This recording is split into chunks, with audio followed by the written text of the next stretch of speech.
Hello everyone, and welcome to our first video viewing of the channel Gaijin Goomba. I saw him on my recommendations, and looks like it's a Zelda video, which is probably why. So, let's hop into this video and see what secrets are really hidden at the bottom of the well in The Legend of Zelda Ocarina of Time. This video is brought to you by Boxu. Get $15 off your order using the code GAIJIN15 with link in the description. I wonder if that coupon is still available. Hey everyone, Gaijin Goomba here, and a happy holidays to y'all. And especially you, my friend. I actually got you something this year. Oh, right, that actually nearly made me... That's right, I had completely forgotten. And Happy New Year to you all. And I know I'm saying that kind of early, but you know, you may be watching this on the day. So hey, Happy New Year to you all, and thank you for joining me. Dude, you shouldn't have. Ha! Awesome! My own Boxu! Funny though that we've been sponsored by them for this long and only now did I actually get my own box. Well, after you were chewing on mine last video, I figured it was high time I get you one for Christmas. And no joke, yeah. everyone, this is a supremely good gift idea. Why? Because there's so much that comes with it. Within the Hokkaido Wonderland box I got this month were 15 different kinds of traditional biteables, Damn. 9 of which were, of course, from Hokkaido, showcasing the far north specialty of milk of all things. Sweet snacks like my personal favorites, the Sekai Se cookie, baked with chocolate Sounds and 4 good. kinds of Hokkaido milk, the Hokkaido milk manju, a creamy and fluffy milk bun stuffed with shiroan, and the milk cream sandwich cookie by Wakasaya That is so Hondo, much premium milk. Hokkaido milk cream But it between does French look cake cookies. good. And oh boy, is that about to be incredibly relevant in about 8 minutes. And I'll admit it, it was really Really? interesting That reading reminded me up of, on the like, history of Oreo. Hokkaido's claim to milky fame with the cultural booklet this month.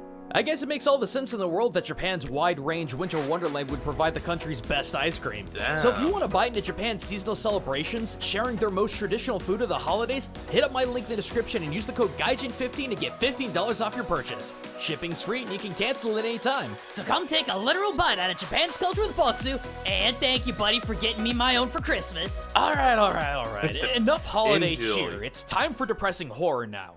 So, you know, Yay, it's kind horror. of funny.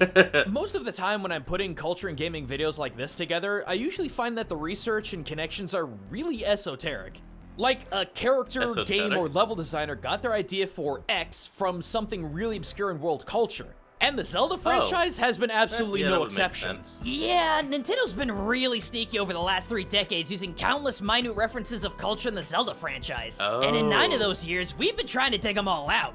The Irish inspiration behind Epona, the African origins behind, well, just all of Majora's Mask, the Catholic symbolism behind Link's adventure and Link to the Past, and the Muslim inspiration okay. behind Ocarina of Time, and plenty of Japanese references just everywhere.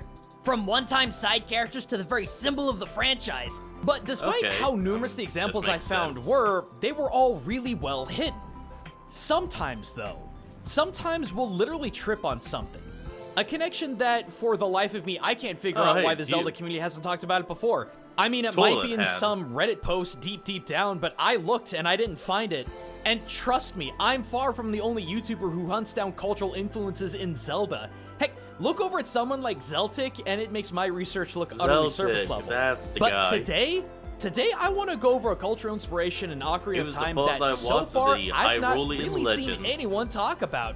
And it's so maddening too because it was right under our noses. Even made into a meme up in the mid to late 2000s as gaming nostalgia was revving up. But this reference isn't some grand location, overpowered item, or legacy character with reimaginings being created to this day. It's a dark place, an unhallowed place. The A place bottom that scarred many a of the young gamer's well. mind back in the day, myself included. The bottom of the well in Kakariko Village. And I guess that's the most surprising thing of all.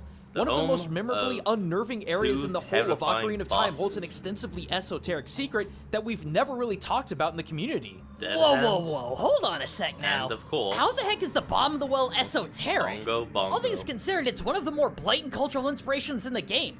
It's literally just based around the spooky idea around the Japanese folk story Bancho Sareyashiki. Basically, the thing that inspired Ringu back in the day. Oh, Well, that's not exactly what I... Don't worry, bud, I got this. please. It's obviously no joke that the bottom of the well in Ocarina of Time is one of the most terrifying dungeons in the game, despite how small it is. I mean, have you been listening to this background music? Yeah, that's directly from this dungeon. Within these waterlogged, long-lost halls of horror are a myriad of undead. Gibdos, skull bubbles, re-deads, just wanna and say that. everyone's Hell favorite of a childhood way of trauma, that. Dead Hand. But why, you may ask? It's just a freaking well. If anything, it should be granting wishes, or at the very least transport me to fantasy feudal Japan. But Nintendo had something else in mind. A horrifying yet incredibly popular ghost story born within the company's native country, Bansho Sareyashiki. Once upon a time, there was a beautiful servant girl named Okiku who worked for the wealthy samurai Aoyama Tessan. Now, Tessan, being the power-hungry mook that he was, had constantly approached Okiku with lies about love and marriage. Each time, Okiku refused. Of course. Resorting to blackmail, Tessan had one of the family's 10 precious china plates destroyed and blamed Okiku for the missing plates. Okiku, knowing her life was in danger, ran to gather the plates to prove her innocence. However, over and over again she counted. 1, 2, 3, 4, 5, 6, 7, 8, 9. Again and again she counted, praying that the 10th would be there, but it wasn't. Tessan told Okiku that he would overlook this crime if she became his lover, and once again, she refused.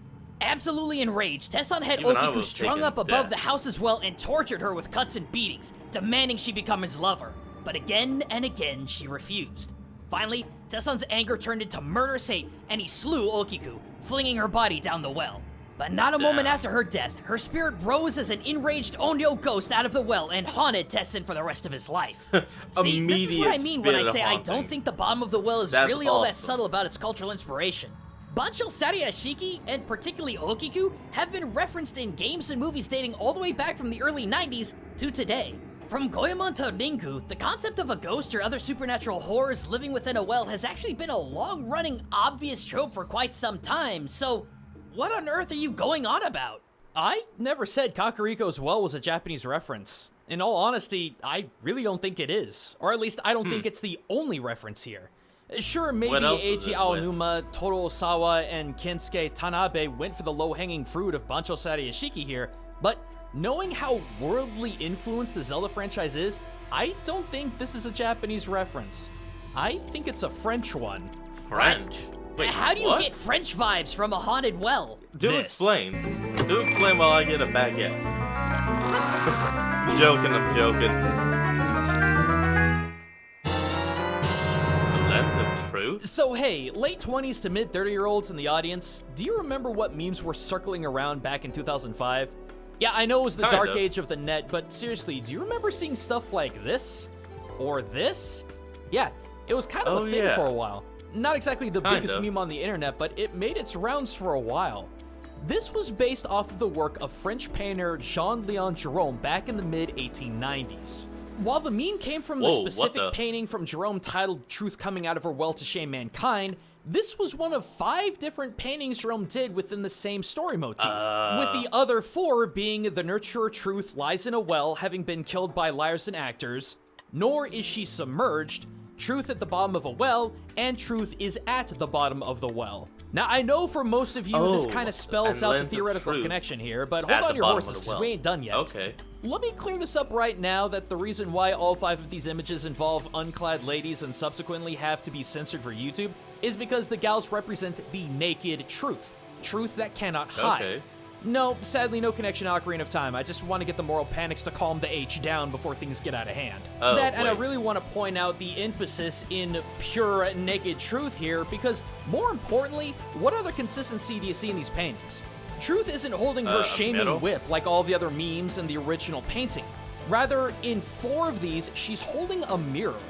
This is the connection I'm talking about.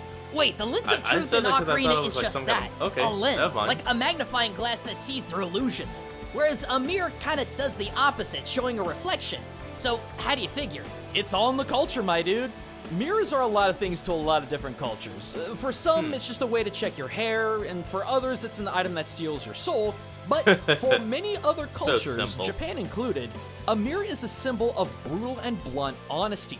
Mirrors cast a reflection of exactly what is peered into them. There is nothing that can be hidden from the reflection of a mirror. Isn't this the In the same case of Jerome's truth paintings, not only is Truth naked, hiding nothing, but she also holds a tool that symbolically shows all truths of the world to itself. In 4 of the 5 of these pictures, the naked truth holds the mirror with the reflection forward as if to show the viewer the truth of their own reflection. So, while I agree lenses are not mirrors, the symbolism that's that the kinda lens cool. of truth and mirrors possesses is 100% identical. And as a final aside, I will say too that within all 5 of Jerome's paintings, there's a sort of horror element to them. Most of them taking place at the very bottom of either a very shallow well or a long dried out, covered in moss and darkness kind of well. I mean, geez, in 2 of the paintings, Truth is either straight up dead or is being dragged into the well. That's pretty horrific if you ask me. In a way, this and Ocarina both personify the saying that Jerome took their inspiration from with these paintings. Cited from Greek philosopher Democritus, "Of truth we know nothing, for truth is in an abyss," or a well. Boom, You really think now Nintendo it took this makes series of sense. 5 paintings as a Whoa. backdrop to an entire dungeon's design? I mean, why not? We've already shown in previous videos that Nintendo have taken culture from Ireland to Arabia to build Ocarina of Time. Why should France be any different? Yeah, it's Okay. just wild.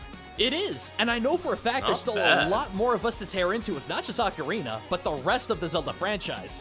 But for now, thanks for watching everyone, and thank you to Boxu for sponsoring this video. Be sure to check out the link in the description and use the code GAIJIN15 to get $15 off your order, and as always, thank you to- Okay, so that was actually kind of an interesting vid, and learned the truth really about the bottom of the well. Well, anyway, folks, thank you all for joining me in today's video. I want you all to remember to like, comment, and subscribe for more. Down in the description will be a link to the original video, so remember to support the original creator and all they do. And I'll see all of you folks next time when we flick on. Peace out.